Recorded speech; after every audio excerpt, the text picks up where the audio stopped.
Ibu Bapak saya maju biar lebih cair suasananya, tidak takut. Assalamualaikum warahmatullahi wabarakatuh. Waalaikumsalam.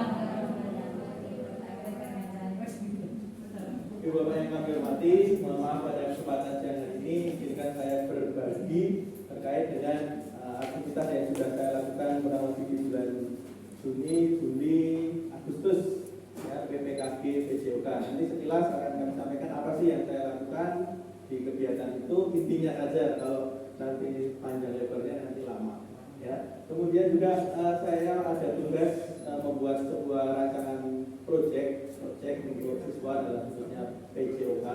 Nah, pada proyek itu diharapkan saya harus berkolaborasi, harus melibatkan komunitas belajar sekolah.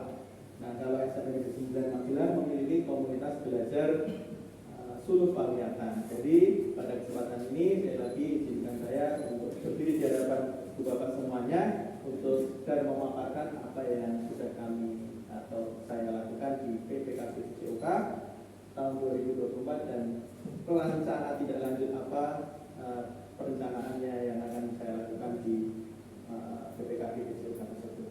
Baik, Ibu Bapak yang kami hormati, yang pertama terkait dengan paradigma, sebelum nanti ke serta tidak lanjutnya. Ini ke paradigma PJOK. Jadi kenapa sih kok PJOK kemarin ada pengembangan kompetensinya itu? Seperti apa sih maunya itu ke arah mana seperti itu? Jadi sekilas, coba misalnya saya tanya Pak Yanmar, PJOK itu untuk apa sih? Untuk kesehatan. Nah, untuk kesehatan. Kalau Mas Rian, PJOK itu apa sih tujuannya? Segambaran luarnya Pak Rian, apa Pak? Hampir sama. Kalau Mbak Seven, kesehatan jasmani. Sekarang kalau pakarnya itu Pak Indra, kalau Pak Indra sekarang PJOK itu untuk Pak Indra ini sudah Versi saya kan saya belum mengikuti. ya, sama dengan versi saya. boleh. Versi Pak Hendra yang dia mengikuti PKK Exo. Yang pertama adalah memberikan wawasan tentang bagaimana seorang siswa mampu menjaga kesehatan dan jasmaninya dari prenatal sampai akhir hayatnya. Sudah? Belum? Nanti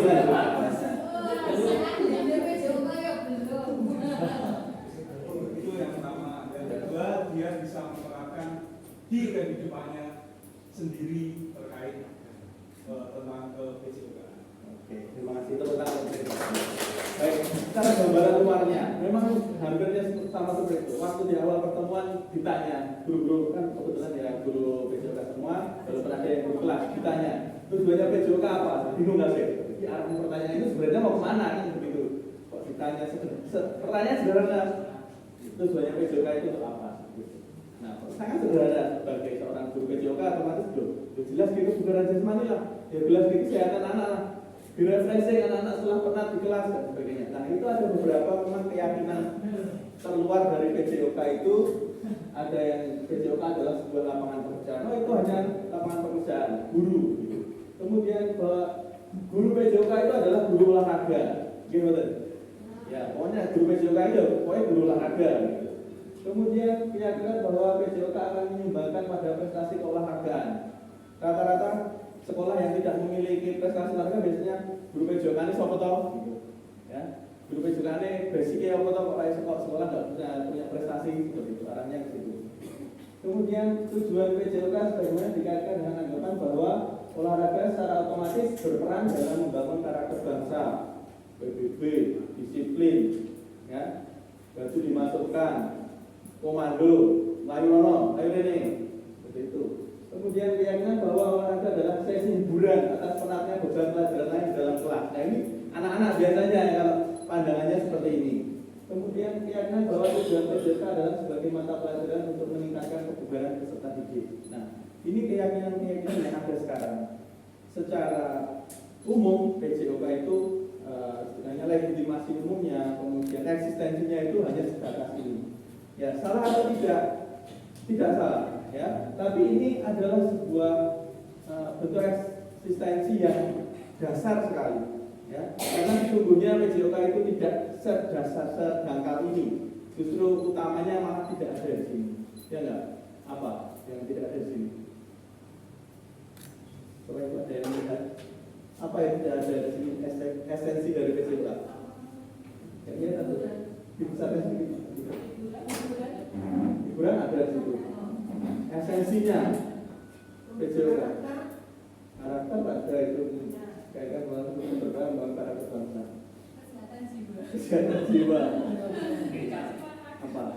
Justru yang tidak ada di keyakinan secara umum kita orang awam atau orang PJOK sendiri, yang tidak ada di sini adalah edukasinya. Ada nggak di situ edukasinya? Tidak. Ya. Nah, itulah mengapa eksistensi PJOK semakin hari semakin tergerus. Arahnya mata pelajaran Ming. Ya, pokoknya jam olahraga di upacara baik, jam olahraga untuk apa saja, jamnya untuk apa saja. Dan begitu juga rata-rata guru PJOK juga seperti itu. Ya wis olahraga nih jalan-jalan, kayak gitu olahraga tanpa tujuan yang jelas. Nah, lanjut lagi. Nah, makanya keyakinan ini seringkali bersifat mendasar karena menjadi argumen atas eksistensi PJOK sebagai pendidikan nasional. Ya, padahal di dalamnya keyakinan tadi tidak menyertakan dimensi edukatif, ya, benar-benar tidak ada. Dan maka dari itu adanya PPKB PJOK ini untuk merubah paradigma PJOK yang lama. Yang PJOK ini berarti prestasi olahraga. Nek ada PJOK berarti gurunya kudu iso arahnya berprestasi di bidang olahraga, berprestasi di O2S, di USN dan lain sebagainya. Nah, tetapi sesungguhnya PJOK tidak sedangkal itu. Ya, PJOK kita mau coba rubah dari paradigma lama menjadi paradigma baru, di mana PJOK yakni sebagai pembelajaran, student learning, utamanya adalah itu. Ya, jadi pembelajaran yang seperti apa? Pembelajaran untuk membantu peserta didik menempuh perjalanan yang dirancang secara hati-hati dan penuh pertimbangan untuk mengembangkan pengetahuan, pemahaman, keterampilan, dan sikap yang akan menjadi disposisi penting untuk hidup aktif sepanjang hayat, seperti yang tadi disampaikan Pak Indra. Jadi maknanya malah lebih luas. Secara garis besar, poinnya bukanlah pada cabang olahraganya, bukan pada olahraganya, namun bagaimana pendidikan melalui aktivitas jasmani, sehingga anak-anak bisa tahu bagaimana untuk bisa menerapkan pola hidup sehat, menerapkan poin-poin penting untuk hidup aktif secara jasmani dalam sepanjang hayat. Jadi harapannya di paradigma baru ini, selain kami dari guru PJOK yang memahami ini, juga rekan sejawat di dalam sekolah juga bisa memahami paradigma baru dari PJOK.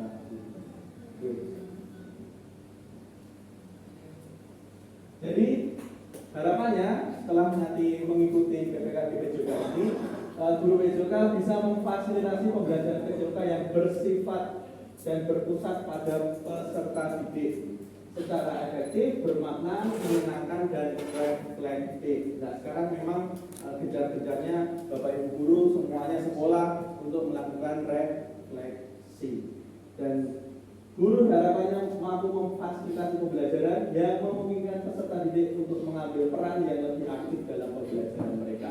Tidak hanya sekedar siswanya aktif dalam pembelajaran, tapi juga peserta didik diharapkan lebih dari itu. Peserta didik diharapkan terlibat dalam pembelajaran, mulai dari perencanaan, kemudian pelaksanaan, bahkan dalam proses evaluasinya. Jadi tidak satu arah dari Bapak Ibu guru, tapi juga pelibatan siswa dalam perencanaan, proses, dan juga evaluasi. Sehingga melalui upaya pembelajaran yang berpusat pada peserta didik diharapkan mampu mengembangkan potensi peserta didik secara optimal, baik secara kognitif, afektif maupun psikomotor. Nah, itu gambaran sederhana terkait dengan paradigma baru PJOK yang kemarin saya ikuti di PPKB PJOK. Yaitu sekilas saja untuk gambaran secara umum kenapa sih kok ada PPKB PJOK, dan dalam waktu dekat Bapak Ibu guru yang PJOK yang belum mengikuti PPKB ini akan dilakukan atau mengikuti diseminasi, termasuk ini adalah bagian dari latihan saya dalam nanti bulan depan atau bulan Oktober untuk melakukan diseminasi kepada Bapak Ibu guru PJOK yang belum mengikuti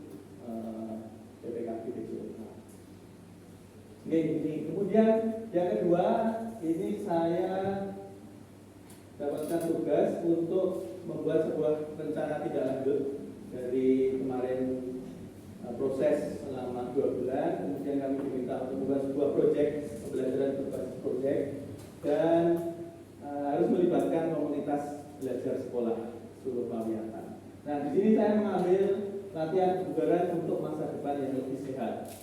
Ya, secara umum ini sifatnya adalah peserta didik nanti akan melaksanakan atau membuat program latihan dengan bentuk sirkuit training.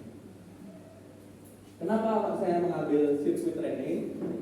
Kenapa kok saya mengambil kebugaran jasmani? Karena seperti yang kita tahu bahwa generasi Z, ini nggak ada Pak Friska ini, Pak Friska masuk generasi Z, ya.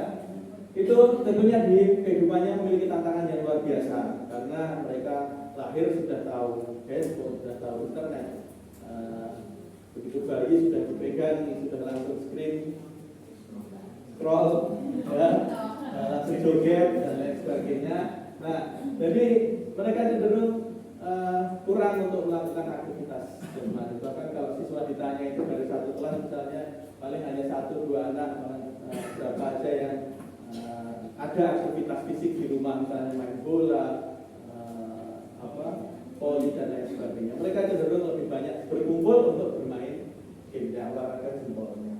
Nah, jadi dari itu maka kecenderungan siswa tidak memiliki kegiatan fisik yang aktif. Dan harapannya nanti dengan proyek yang saya coba untuk buat ini bisa meningkatkan aktivitas fisik anak melalui program latihan sirkuit training.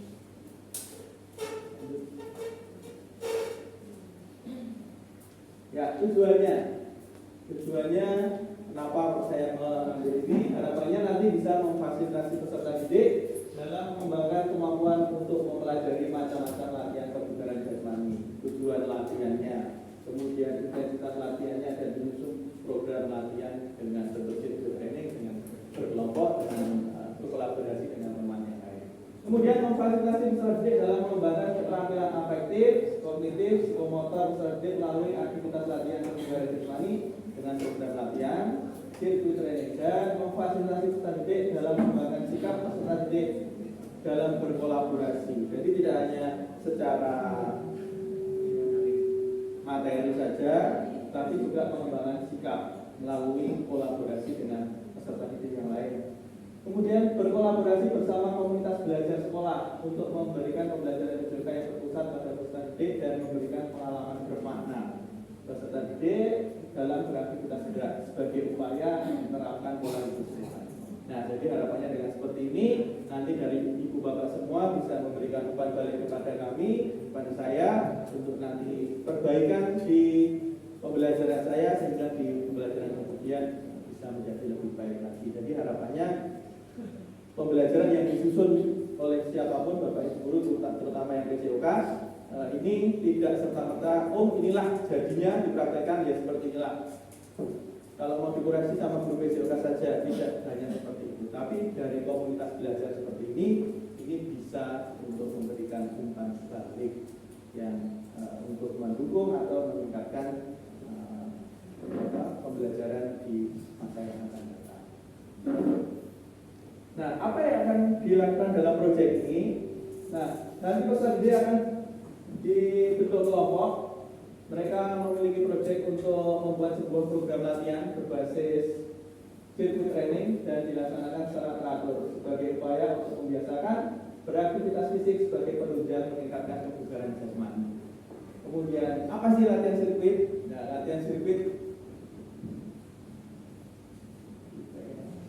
ya sistem latihan yang dapat membagi secara serempak, ya, secara keseluruhan dari tubuh, ada kekuatan, kelincahan, daya tahan dalam satu rangkaian. Ya, kalau sederhananya ada pos-posnya, pos 1 untuk apa, pos 2 untuk kekuatan, pos 3 kelincahan dan seterusnya.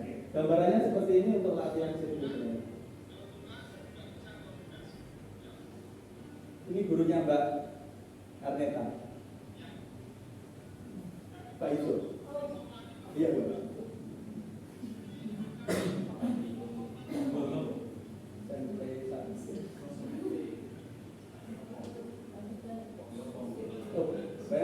satu kilo. Dari siapa itu?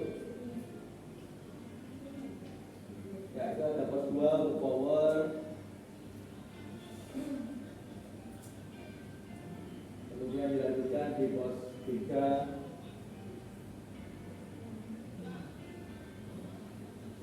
Ya, kemudian kecepatan lagi. Nah, jadi secara kesimpulan, satu kali berangkat latihan ada beberapa pos yang harus dilewati, dan itu tergantung dari nanti tujuannya untuk melatih apa. Itu nanti anak-anak akan menyusun sebuah program sesuai dengan kelompoknya. Oh, saya mau latihan kecepatan, kelincahan, dan daya tahan misalnya, boleh. Oh, saya mau meningkatkan kekuatan otot tangan, kekuatan otot kaki, kemudian fleksibilitas. Nah, itu nanti masing-masing kelompok. Nah, disitulah nanti diferensiasi.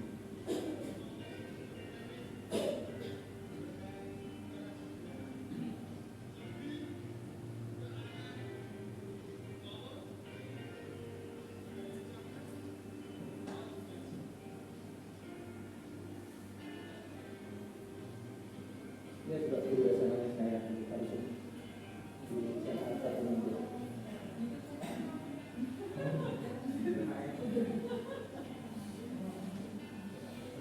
Ya, jadi pos 1, nah, pos 2 bergeser, kemudian berganti latihannya.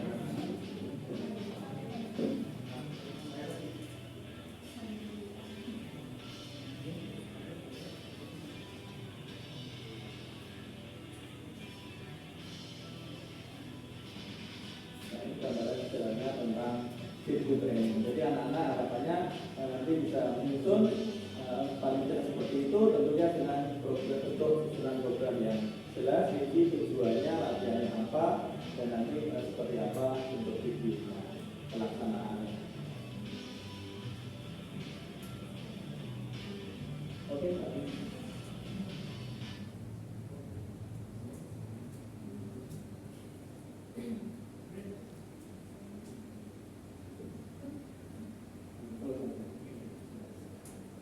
Oke, nah itu untuk sirkuitnya seperti itu, dan bagaimana tahapannya. Saya membatasi tahapan-tahapannya biar tidak melebar kemana-mana. Yang pertama, penentuan proyeknya. Jadi nanti masing-masing kelompok diskusi menentukan proyeknya. Kalian apa mau latihan apa, dan latihannya apa yang akan difokuskan dalam proyeknya. Kemudian susun langkah dan jadwal pelaksanaan, melaksanakan proyek, presentasi hasil proyek, dan evaluasi sekaligus regulasi pelaksanaan proyeknya. Berikutnya. Nah, untuk implementasinya, ya gambarannya untuk hari ini, jadi di Agustus perencanaan kita tidak lanjut dan sosialisasi bersama komunitas belajar sekolah. Kemudian nanti 1 sampai 7 September itu persiapan pelaksanaan bersama peserta didik, dan targetnya adalah LTL atau sosialisasi dan mendapatkan umpan balik. Jadi hari ini harapannya nanti kami dapat umpan balik dari kuota semuanya dan disepakati dari siapa dilaksanakan. Dan juga nanti yang kedua itu penyusunan program sirkuit training nanti di bulan September, kemudian di bulan September juga nanti kita laksanakan, coba kita laksanakan di peserta didik. Targetnya adalah program latihan sudah tersusun oleh peserta didik, dan juga peserta didik sudah melaksanakan program latihan masing-masing. Kemudian yang terakhir di bulan Oktober itu pelaporan pelaksanaan program latihan dan juga evaluasi dan refleksi. Jadi nanti di akhirnya peserta didik membuat sebuah laporan pelaksanaannya. Nah, setiap harinya, minggu berapa kali, kemudian di mana, kemudian foto-fotonya atau videonya nanti disusun sedemikian rupa sehingga bisa dibuat laporan yang real, nyata bahwa itu bentuk sebuah hasil dari proyek sudah dilaksanakan. Nah, struktur program dan mitra komunitas belajar. Nah, di sini juga harapannya guru PJOK tidak hanya sendiri dalam membuat proyek ini, harapannya bisa berkolaborasi dengan ibu bapak semuanya, tingkat mapel boleh. Nah, yang pertama program latihan kebugaran masa depan yang lebih sehat itu merupakan kegiatan kurikuler, co-kurikuler, jadi tidak kurikuler, intrakurikuler. Ya, jadi tidak dalam pembelajaran. Jadi kegiatannya adalah mendukung di luar kegiatan pembelajaran di sekolah. Jadi kegiatannya berjangka waktu yang kurang lebih tadi 100 minggu, ya, dilaksanakan di rumah. di luar jam sekolah. Artinya maksudnya di rumah itu di luar jam sekolah, boleh di rumah, boleh di lapangan di desanya, boleh di Rindam, boleh di mana, yang penting itu di luar sekolah. Kemudian program latihan ini dilaksanakan oleh peserta didik kelas 8. Gerakan ini untuk kelas 8 dan rencana pelaksanaan secara keseluruhan membutuhkan waktu 7 minggu. Terjadwal dari hari ini 23 Agustus hingga 14 Oktober. Mengapa kok panjang? Ya ini untuk latihan memang membutuhkan jangka yang panjang. Kalau hanya 1 minggu ya latihan itu belum terbentuk. Jadi harapannya ini latihan sudah dilakukan berulang-ulang selama kurang lebih 7 minggu sehingga menumbuhkan atau membiasakan anak-anak habit untuk bergerak, untuk beraktivitas fisik.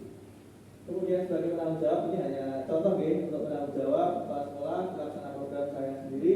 Kemudian Bapak Indrawan sebagai guru PJOK ini partner untuk diskusi bersama, monitoring pelaksanaan program dan juga pengembangan konten. Dan itu saya catat namanya Bu Puji sebagai guru TK itu untuk diskusi bersama, mendukung aplikasi penyusunan laporan pelaksanaan dan presentasi laporan. Dan nanti tentunya harapannya bisa berkolaborasi dengan mapel-mapel yang lain terkait dengan yang mendukung terhadap aktivitas proyek ini. Kemudian kapasitas yang dimiliki. Nah, kita sebagai guru sudah seharusnya memperhatikan aset yang ada yang bisa kita manfaatkan baik itu di lingkungan sekolah maupun sekitarnya maupun aset peserta didik. Nah, yang pertama dari aset sumber daya manusia. Ya, SMP Negeri 9 Magelang memiliki sumber daya manusia sebagai guru staf yang memiliki kompetensi profesional dalam bidangnya masing-masing. Nah, walaupun kompetensinya profesional di bidang masing-masing, tapi Bapak Ibu semua memiliki kemauan dan kemampuan dalam berkolaborasi bersama, ya, untuk mencapai tujuan bersama. Nah, itu ada sebuah aset sumber daya manusia. Kemudian ada juga yang sumber daya manusia dari peserta didiknya. Peserta didik saya sedang menguasai penggunaan gadgetnya HP dalam hal ini, karena mereka setiap hari hampir yang mempraktikkan. Ya, mereka bisa mencari sumber informasi dari YouTube, browser, dan juga media sosial terkait dengan kebugaran jasmani ataupun latihan seperti tadi. Kemudian fisik, aset fisik lingkungan SMP yang sudah bilang dan lingkungan tinggal peserta didik masih cukup asli, alami dan banyak tempat atau lapangan yang cukup dan mendukung untuk digunakan sebagai sarana aktivitas fisik peserta didik. Nah, contohnya itu di kali ini, artinya jalannya turun, dan bisa untuk latihan kekuatan kaki dan lain sebagainya. Kemudian juga masih banyak tempat ada halaman-halaman yang luas, jalanan yang tidak terlalu ramai, masih banyak. Sehingga itu mendukung untuk peserta didik melakukan aktivitas fisik. Kemudian aspek sosial, kapasitas sosial. Lingkungan tempat tinggal peserta didik dekat dengan lokasi olahraga seperti bola voli, sepak bola, badminton, kemudian dekat dengan kawasan rindam sebagai pusat aktivitas olahraga masyarakat. Nah, artinya potensi ini sudah bisa kita manfaatkan.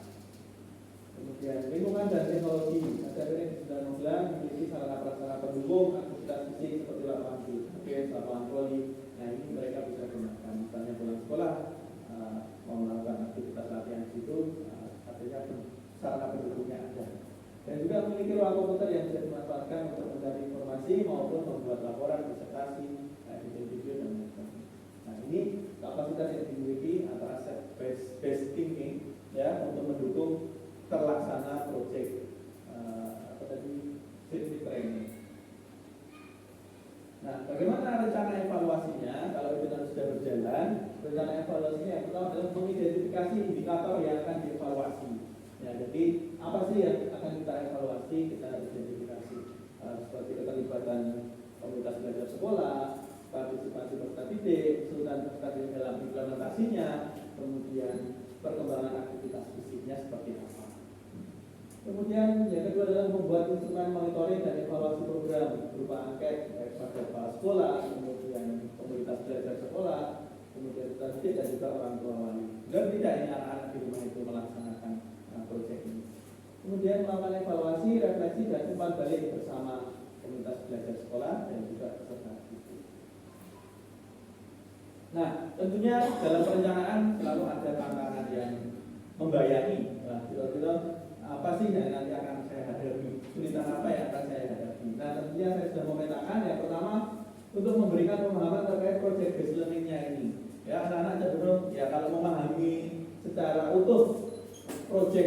awalnya mungkin agak bingung anak-anak, tapi bagaimana implementasinya, apa sih yang harus dilakukan, kemungkinan anak akan memahami. Namun biasanya dalam satu kelompok hanya 2 atau 3 anak yang bisa memahami dengan baik, yang 2 lainnya biasanya ngikut atau bahkan cenderung diam untuk tidak bergerak.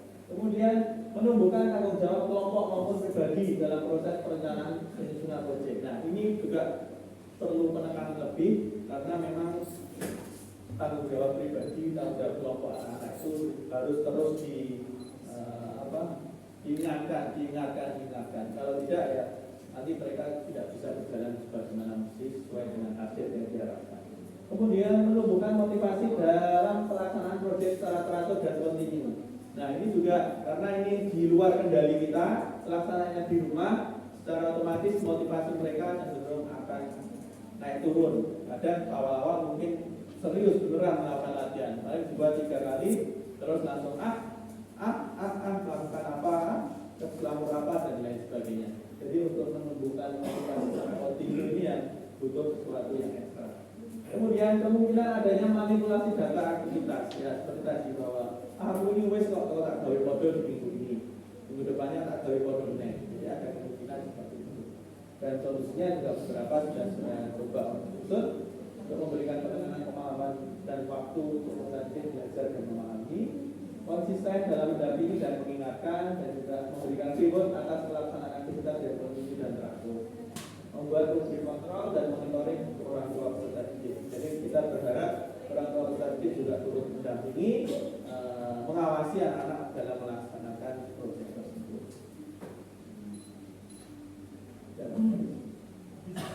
Oke, ya gambarannya seperti itu Ibu Bapak semuanya terkait dengan proyek yang akan dilakukan, dan nanti ada ulang baliknya dari Ibu Bapak semua, boleh nanti disampaikan secara langsung untuk kami mendapat. Oke, sekian dari kami. Mohon maaf jika ada kekurangan, kesalahan. Assalamualaikum warahmatullahi wabarakatuh.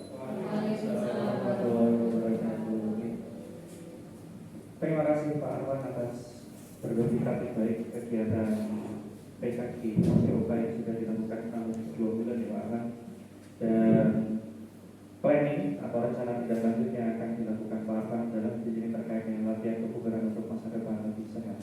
Monggo Bapak Ibu, apabila ada masukan kepada Pak Arwan terkait dengan kegiatan yang akan dilakukan selama kurang lebih 7 minggu yang akan datang, monggo dipersilakan.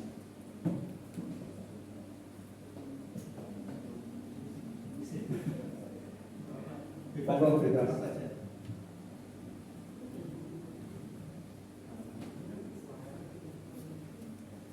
Monggo kemudian.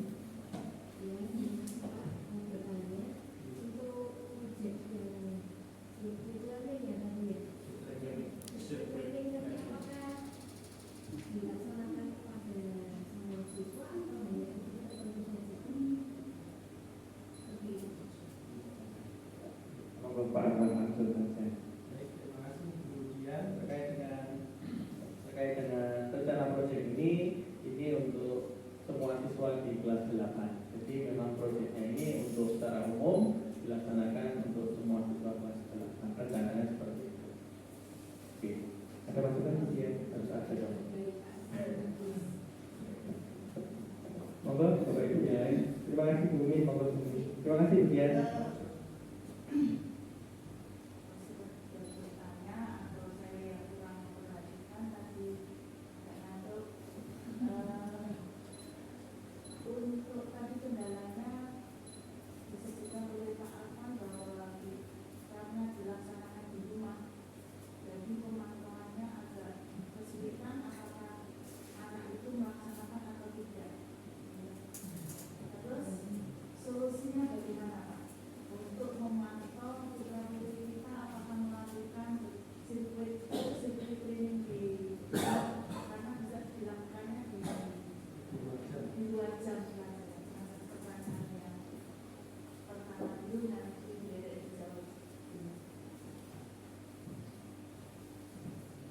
Baik, terima kasih Bu Darwini terkait dengan tantangannya. Jadi tadi tantangannya adalah bagaimana pemantauannya, apakah nanti bisa berlangsung benar-benar dilaksanakan atau tidak. Nah itu sebagai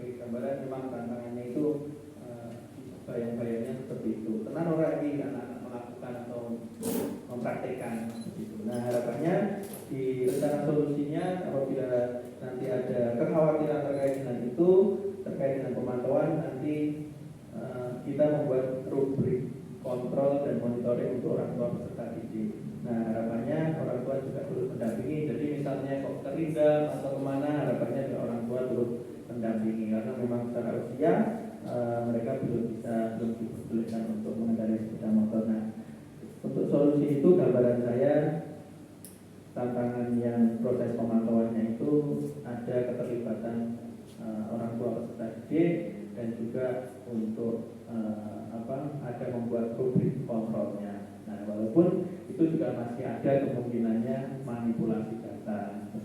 Ini mohon masukannya Bapak. Jika diperkenankan, maafkan, akan lebih baik jika untuk mengatasi tadi kekhawatiran siswa tidak melaksanakan hanya manipulasi data saja, apakah tidak lebih baik lagi kan bentuknya kelompok ya, satu kelas dari kelompok seperti yang dilakukan oleh sekolah lain itu, jika anak itu mendapat mengerjakan kerja kelompoknya di luar jam sekolah, maka anak-anak disuruh buat video sebagai buktinya bahwa dia memang mengerjakan tugas tersebut dengan baik, memang dikerjakan benar-benar, karena tujuan apa yang dilakukan sirkuit training tadi kan tujuannya nanti ke depannya anak supaya bisa lebih sehat dan sebagainya dalam waktu yang kedepannya. Nah, untuk mengontrol itu, kalau rubrik kan manipulasi, padahal kita pengennya yang tenanan. Untuk anak tetap melaksanakan tenanan di rumah itu lebih baiknya ketika melakukan sirkuit itu anak-anak disuruh buat videonya. Jadi kita memang betul, ini memang benar melaksanakan. Itu jika diperbolehkan masukan dari saya. Terima kasih. Baik, terima kasih Bu Mimin. Nah, seperti ini masukannya, alhamdulillah saya dapat masukan yang luar biasa.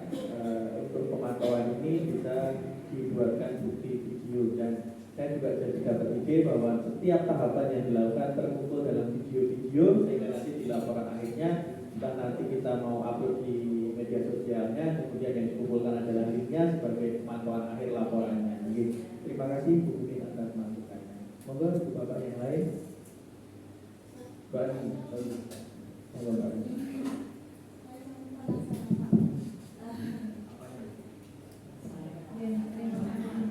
Ini saya penasaran Pak, apakah kegiatan seperti sholat apakah bisa kegiatan sehari-hari anak yang di rumah ya tentunya, apakah juga termasuk latihan sirkuit training untuk melatih kekuatan itu tadi iman.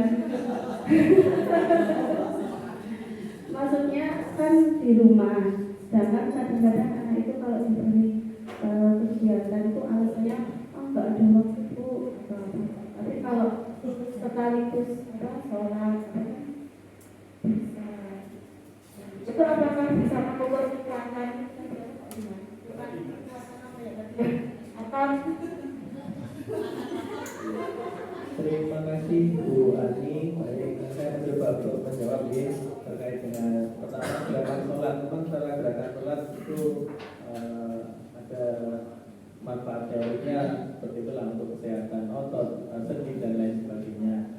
Namun untuk aktivitas fisik yang kita maksud di sini adalah secara fokus di latihan-latihan yang memang sudah diarahkan untuk otot tertentu atau untuk tujuan tertentu. Sebagaimana contohnya kekuatan otot tangan, latihannya seperti apa, tujuannya untuk apa, otot mana yang akan dituju, kemudian kecepatan, jadi latihan lari cepat, kemudian kekuatan otot kaki dengan naik turun bangku, naik turun tangga, kemudian daya tahan dengan lari sekian menit dan sebagainya. Jadi memang secara terstruktur latihan dalam olahraga itu sudah ada, tinggal bagaimana kita bisa memilih latihan mana yang cocok untuk anak-anak. Walaupun tidak memungkiri bahwa kegiatan di rumah seperti mencuci, kemudian nyapu, kemudian sholat, kemudian cuci piring, sekedar genjot motor, itu adalah bentuk aktivitas. Ya. Jadi itu adalah bentuk aktivitas. Kalau dalam olahraga itu semua adalah aktivitas. Dan aktivitas digolongkan ada beberapa, aktivitas ringan, sedang, dan berat. Nah, kalau aktivitas keseharian yang tadi saya sebutkan itu adalah aktivitas fisik yang ringan. Di mana aktivitas fisik yang ringan ini secara sederhananya adalah aktivitas yang tidak mengeluarkan keringat. Ya. Nah, kemudian aktivitas yang sedang ya pagi hari misalnya keliling rumah, jogging atau apa, itu mengeluarkan keringat yang tidak melelahkan. Kemudian aktivitas beratnya mungkin dorong mobil, nah itu sampai berkeringat, tidak nyala-nyala mobilnya, gambaran seperti itu. Ya, jadi dalam PJOK juga kita mengenal aktivitas ringan, sedang, dan berat. Aktivitas ringan tadi sudah saya sampaikan seperti itu. Dan untuk latihan ini, latihan dalam kebugaran jasmani itu sudah ada komponen-komponen kebugaran jasmani. Ada kelincahan, kelenturan, daya tahan, daya ledak, power, kemudian koordinasi, kelincahan, kemudian keseimbangan, fleksibilitas. Nah, itu adalah komponen-komponen kebugaran jasmani, di mana setiap komponen itu ada cara melatihnya dan menggunakan apa dalam melatihnya. Di gambarnya seperti itu. Terima kasih Ibu Ani. Seperti itu. Ada lagi Bapak? Mas, mungkin